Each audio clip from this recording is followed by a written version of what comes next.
streaming, and the rockets red glare, the bombs in air gave proof through the night that our flag was still there. Oh, say does that star-spangled banner yet wave for the land of the free and the home of the brave?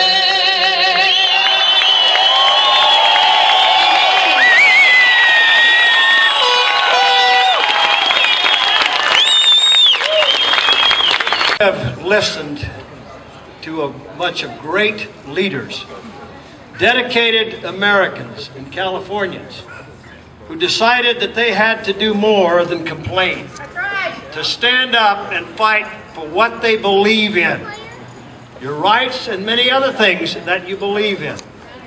Senator Richardson, my former colleague and dear friend of mine, was a businessman like I, a farmer. I was a farmer, he was a businessman.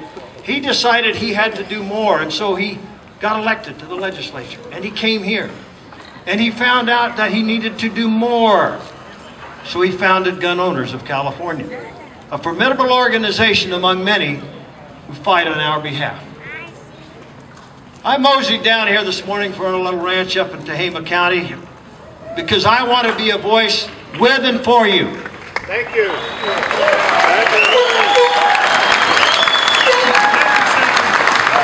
But more importantly, I want to do what I can, as these other great eloquent speakers have, to inspire you, to get into you almost a raging fear that you have got to rise up now.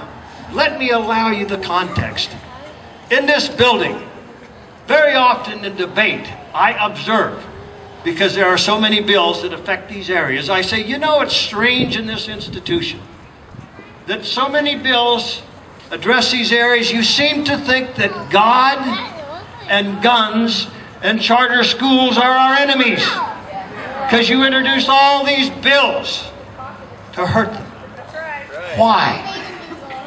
In this building last year, the last week of session, 2 Democratic members led the Pledge of the Allegiance to the flag of the United States of America and left out the words "under God." Folks, that's not a slip.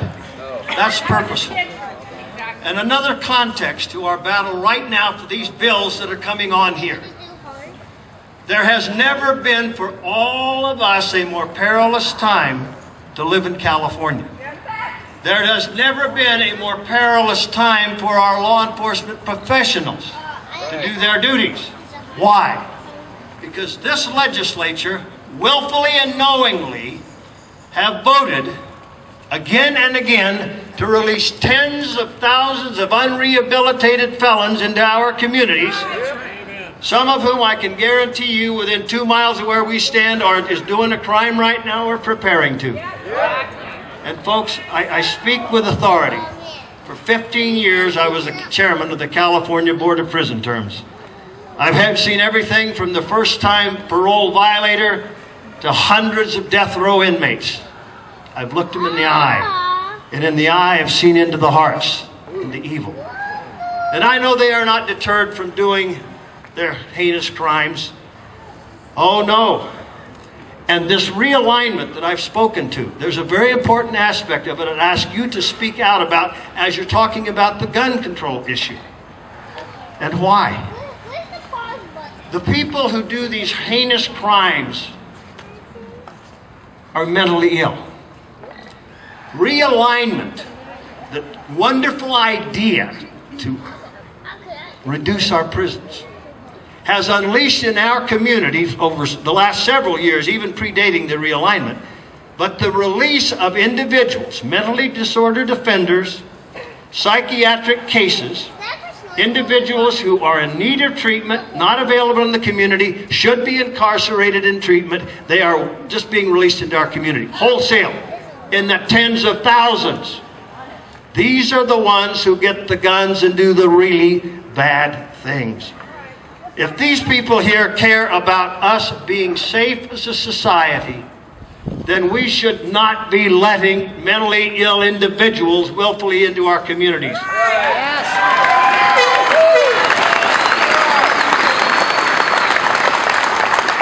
Be aware of your surroundings. This is a call to action just for you. And secure your person and your property. God love our law enforcement, but they can only do so much. And if they even do apprehend under AB 109, the offender, the criminal, faces diminished to no consequences. No consequences. Can you believe it? Is that any message to a child who's going astray? The mom and dad lets them get away with it? Is that the signal they should stop doing it? To a criminal who is given countenance to go commit their crime for there will be no penalty, does that give them the red light that says, oh, stop? I've not seen it. It's the green light to go for it. We have to protect ourselves. Another reason, a critical reason now, to not disarm all of us. And let this hysteria dictate the course of events in California. Now, how can we all work together?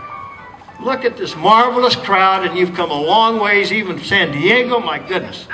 God bless you. And you're here, and you're dedicating your energies today, and you're all riled up, and you're ready to go. Folks, this is wonderful. But it will be helpful only if, as you leave here today, you think the pathways, the contacts, who you're going to touch to keep this message flowing. Then we can have some voice in this legislature. Throughout California, entreat your friends and neighbors to get into the offices of the legislators. Talk to them quietly, persuasively. Give them your arguments. Show that you care, and there are a lot of you that care. A lot of you that care. Then I believe we can turn the tide. This November, as I watched the election results, I was despairing and discouraged for 5 minutes. But I cannot allow myself to dwell in despair and misery. And after that 5 minutes, I said, no, this is not about despair. It is about resolve. Resolve. And that's what you must be about. Resolve to go out and do something. These wonderful organizations, the NRA, Gun Owners of California, California Rifle and Pistol Association, write them a check today. Help them. Help us. Help you.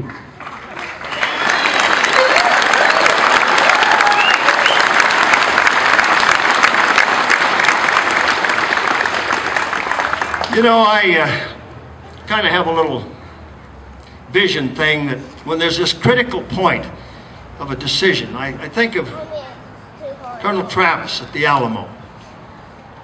Drew the line in the sand with the saber. Those are those moments where your values are at risk, where your future and the future, more importantly, of all your children and grandchildren are at risk. There can be no compromise when that line in the sand is reached. Right. And we have reached that line in the sand again and again.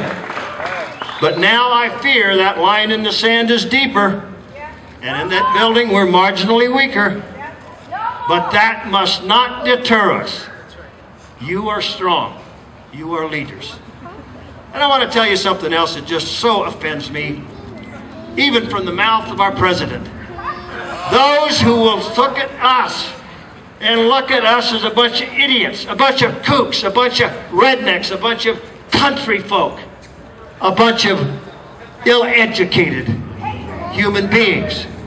You know, they don't get it. We are America. We always have been America.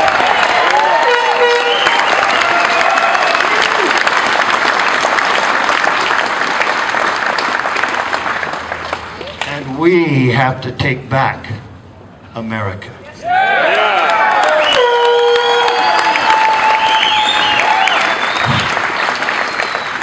You know, you warm my heart. Even today, driving down, I had my trepidations because I know what's going on in here and what I'm going to be facing in the next few weeks in debate. Wondering if we can even come close to stopping some of these things. But Sam knows, because he's been here the long hours of the day and night with me when we have done it. And I will not accept that we can't stop some of these bills. With your help, I believe we can. And let's make that our cause, ladies and gentlemen.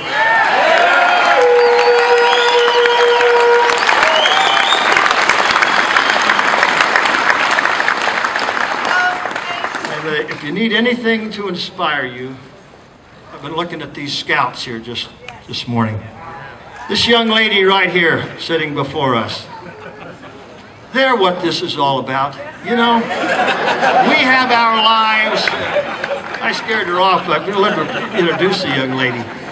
But isn't it for the future? What do we live for? We enjoy and fulfill ourselves in our lives. But isn't the greatest dream that our children and our grandchildren can exceed us? And live in a wonderful country? We have got to bring that country back. What an irony it is when Eastern Europe and communist China are moving towards capitalism, allowing and having more freedom, and the United States of America, the bastion of freedom, is going backwards. Wholesale backwards. It is time to say, whoa. No more.